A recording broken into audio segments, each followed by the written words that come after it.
Deputy సీఎంగా సంతోషంగా ఉన్నారా, సర్దుకుపోతున్నారా? చాలా సంతోషంగా ఉన్నాను.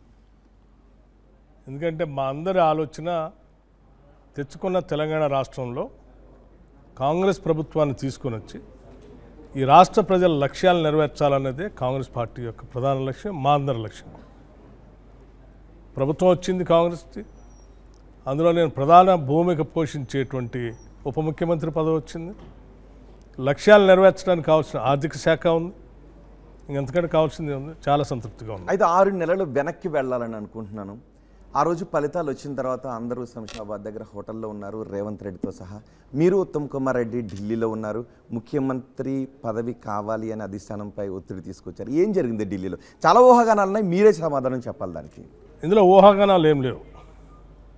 నేను సిఎల్పి లీడర్గా పనిచేస్తూ అంతకుముందు క్యాంపెయిన్ కమిటీ చైర్మన్గా, వర్కింగ్ ప్రెసిడెంట్గా అనేక సంవత్సరాలుగా కాంగ్రెస్ పార్టీలో పనిచేస్తూ కాంగ్రెస్ పార్టీని అధికారంలో తీసుకొని రావడానికి కావాల్సినటువంటి పాదయాత్రను కూడా చేస్తూ గట్టిగా పనిచేసాం. కాబట్టి బాధ్యత అప్పచెప్తే పనిచేస్తాం, కాంగ్రెస్ పార్టీ ఆలోచనలు అమలు చేయడానికి కావాల్సిన విధంగా పనిచేస్తామనే ఆలోచనతో బాధ్యతను అడిగాం.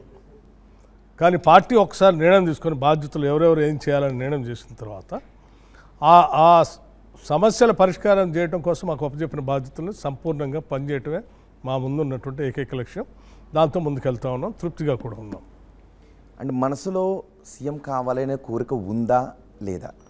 నేను అదే చెప్తా ఉన్నాను కదా, డెఫినెట్గా ఆ నిర్ణయాలు జరిగేంతవరకు కావాల్సినటువంటి పనులు చేయడానికి ఆ రోజు గురించి కదా నేను అడుగుతుంది. ఇకపైన మనసులో సీఎం కావాలనే కోరిక బాధ్యతని సంపూర్ణంగా నెరవేర్చి లక్ష్యాలను సాధించడమే మా ముందున్నటువంటి లక్ష్యం. కానీ ఏ బాధ్యత ఇచ్చారు, ఏ పదవిలో ఉన్నాను అనేది ముఖ్యం కాదు నాకు ఇప్పుడు.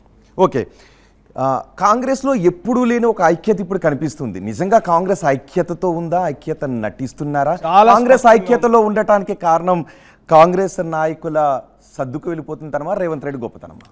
చాలా స్పష్టంగా కాంగ్రెస్ పార్టీలో ఉన్నటువంటి శాసనసభ్యులు కానీ, నాయకత్వం కానీ, ముఖ్యమంత్రి కానీ, మంత్రిమండలి సభ్యులు కానీ అందరూ ముందున్నటువంటి ఏకైక లక్ష్యం తెచ్చుకున్న తెలంగాణ రాష్ట్ర ప్రధాన లక్ష్యాల్ని నెరవేర్చి ప్రజలకి మనం ఆ ఫలితాలని, ఆ ఫలాల్ని అందించడమే మన అందరి లక్ష్యం. కాబట్టి అందరూ సమిష్టిగా పనిచేయాలనే లక్ష్యంతో ముందుకు పోతాం. ఒక్కొక్కరికి ఒక బాధ్యత తీసుకొని ముందుకెళ్తూ ఉన్నారు. సంపూర్ణంగా కాంగ్రెస్ పార్టీ సమిష్టిగా ప్రభుత్వం కానీ పార్టీ కానీ ముందుకు పోతా ఉంది పనిచేస్తూ. కానీ బీఆర్ఎస్ కూడా చాలా సంతోషంగా కానీ బీఆర్ఎస్ నాయకులు చెప్తున్నారు పాలనను పక్కన పెట్టి కక్షపూరితంగా పాలన సాగిస్తున్నారు, బీఆర్ఎస్ మార్క్ లేకుండా చేయాలనే ఉద్దేశంతోనే వ్యవహరిస్తున్నారని.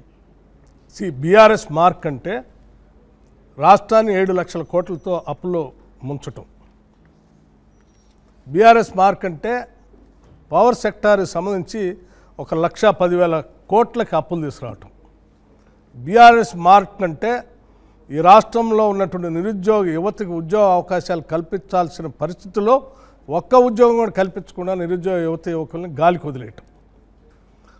బీఆర్ఎస్ మార్క్ అంటే ఇల్లు లేనటువంటి పేదవాళ్ళకి ఇల్లు ఇవ్వాలి, 2 గదులు ఇవ్వాలి అనేటువంటి ఆలోచన చేయకుండా వాళ్ళకి గాలికి వదిలేయటం.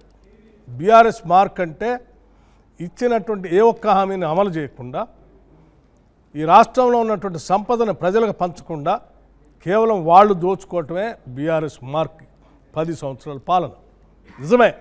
ఈరోజు ఆ బీఆర్ఎస్ సంబంధించిన ఆ మార్క్ ఏదైతే ఉందో వాటన్నిటినీ తొలగించి ప్రజలకి మేము అన్ని లక్ష్యాలను అందించడమే మా ముందు. కానీ బీఆర్ఎస్ ఓట్ బ్యాంక్ లో పెద్ద తేడా లేదు. మీరు బీఆర్ఎస్ ని ఏమీ చేయలేదు, బీఆర్ఎస్ వల్ల ఏమీ జరగలేదని తీసిపడేస్తున్నారు. కానీ ఓట్ షేరింగ్ లో చూసుకుంటే జరిగింది. బీఆర్ఎస్ వల్ల ఏం జరగలేదని నేను అనట్లేదు.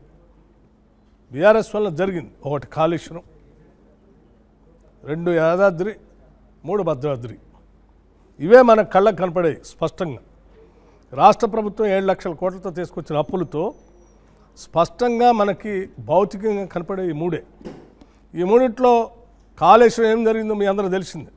మేడిగడ్డ ద్వారా ఆ పైన ఉన్నటువంటి అన్నారం సుందేళ్ల పరిస్థితి ఏంటో కూడా మీ అందరూ తెలిసింది. ఎలా కుంగిపోతుందో కూడా మీకు తెలుసు.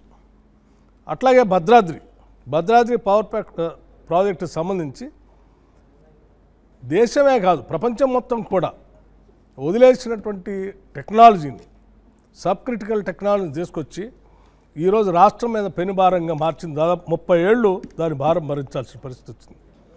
అట్లాగే యాదాద్రి పవర్ ప్రాజెక్టుకు సంబంధించి కూడా ఇవాళ వీటితో రావాల్సినటువంటి ఫలితాల కంటే జరుగుతున్న నష్టం ఎక్కువగా రాష్ట్ర ప్రజలపైన నెట్టేసింది. సో బీఆర్ఎస్ ద్వారా ఏం జరగలేదంటే ఈ 3 జరిగినాయి.